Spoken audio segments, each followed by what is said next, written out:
Salam sejahtera untuk kita semua. Halo anak-anak, bagaimana kabarnya? Semoga anak-anak semuanya dalam keadaan sehat, Pak Guru juga sehat, amin. Baik anak-anak, jumpa lagi dengan Pak Guru di mata pelajaran PJOK. Pada pertemuan ini, kita akan belajar materi PJOK, yaitu jenis cedera dan cara menanganinya. Nah, pada pertemuan pertama ini tentang materi kita akan mempelajari tentang jenis cedera dalam aktivitas fisik, khususnya olahraga. Nah, berikutnya anak-anak, Pak Guru akan menyampaikan dulu apa saja tujuan pembelajaran yang akan anak-anak capai dalam pembelajaran ini. Pertama, setelah anak-anak menyimak nanti, anak-anak mampu menunjukkan jenis-jenis cedera dalam aktivitas fisik dan kehidupan sehari-hari. Kedua, anak-anak mampu menjelaskan cara menangani jenis-jenis cedera dalam aktivitas fisik dan kehidupan sehari-hari. Tujuan yang ketiga, anak-anak mampu menjelaskan jenis-jenis cedera dalam aktivitas fisik dan kehidupan sehari-hari. Serta yang terakhir tujuannya adalah anak-anak mampu mendemonstrasikan cara menangani jenis-jenis cedera dalam aktivitas fisik dan kehidupan sehari-hari. Nah, demikian anak-anak untuk tujuan pembelajarannya ya. Sekarang anak-anak pastikan menyimak materi dari Pak Guru sampai selesai agar pada pertemuan pertama ini anak-anak paham dan bisa benar-benar mencapai tujuan pembelajaran ini. Bagaimana? Sudah siap anak-anak? Baik, kita mulai ya. Nah, seperti yang Pak Guru sampaikan tadi, kita akan mempelajari tentang jenis cedera dalam aktivitas fisik, yaitu olahraga. Nah, anak-anak tentu suka dengan olahraga ya. Nah, pada kegiatan olahraga tentu terkadang kita akan mengalami yang namanya cedera. Ya. Nah, cedera ini anak-anak ada bermacam-macam. 1. Memar. Memar adalah keadaan cedera yang terjadi pada jaringan ikat di bawah kulit. Memar biasanya karena benturan atau pukulan pada kulit. Memar menimbulkan daerah kebiru-biruan atau kehitaman pada kulit. Nyeri karena luka memar biasanya ringan sampai sedang dan pembekakan yang menyertai sedang sampai berat. Memar ini dapat terjadi pada daerah kepala, bahu, siku, tangan, dada, perut, dan kaki. Cara menangani memar, anak-anak sekalian. Pertama, anak-anak harus mengompres dengan es dan air panas bergantian tiap 3 jam sekali selama 12-24 jam. Nah, kompres kurang lebih. Kemudian pengompresan ini untuk menghentikan pendarahan kapiler. Istirahat untuk mencegah cedera lebih lanjut anak-anak. Jadi kalau ada cedera terjadi pada kita, ya anak-anak bisa menanganinya pertama dengan mengompres. Setelah itu istirahat jangan lupa karena untuk mencegah agar cedera tidak semakin parah. Istirahat ini juga mempercepat pemulihan jaringan lunak yang rusak anak-anak. Kemudian yang penting juga hindari benturan di daerah cedera saat beraktivitas fisik anak-anak. Nah, yang berikut ada cedera otot anak-anak. Cedera otot terdiri atas cedera otot tendon dan cedera otot ligamen. Otot tendon menghubungkan otot dan sendi atau otot dan tulang. Otot ligamen mengikat tulang dan persendian. Jadi anak-anak bisa membedakan ya, apa itu otot tendon dan otot ligamen setelah apa yang Pak Guru sampaikan ini tentunya. Penanggulangan cedera otot dengan mengistirahatkan bagian cedera dan mengompresnya dengan es. Begitu ya anak-anak kalau anak-anak mengalami cedera otot.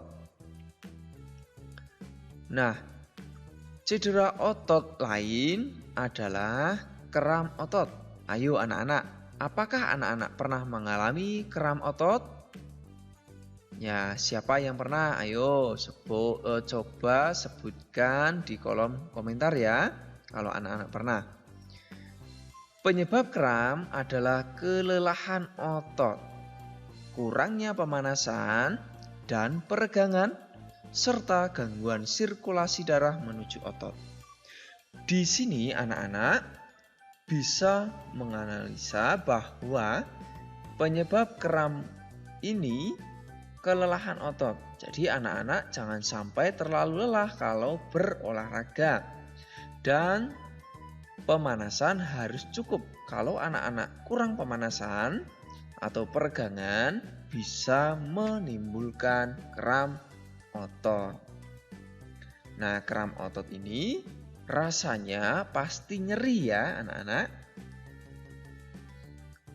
Nah, yang berikut terkait dengan cedera ada pendarahan.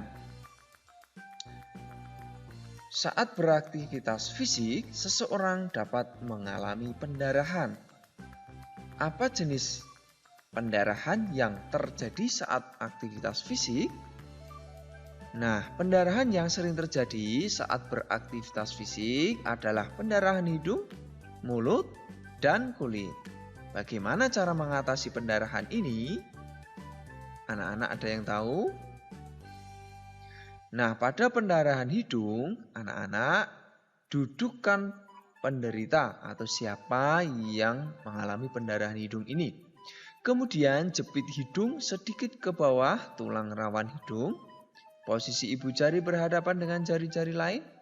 Lakukan selama 5 menit. Anjurkan korban bernapas melalui mulut.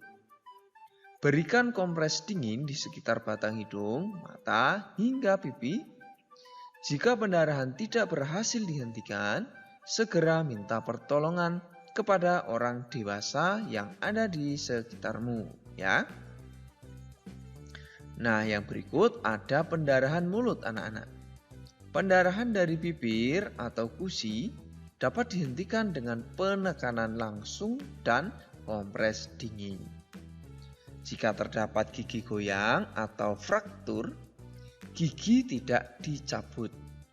Korban dibawa ke klinik atau rumah sakit untuk ditangani ahlinya, yaitu dokter gigi. Paham ya anak-anak kalau terjadi pendarahan seperti ini contohnya? Baik. Berikutnya anak-anak ada kehilangan kesadaran.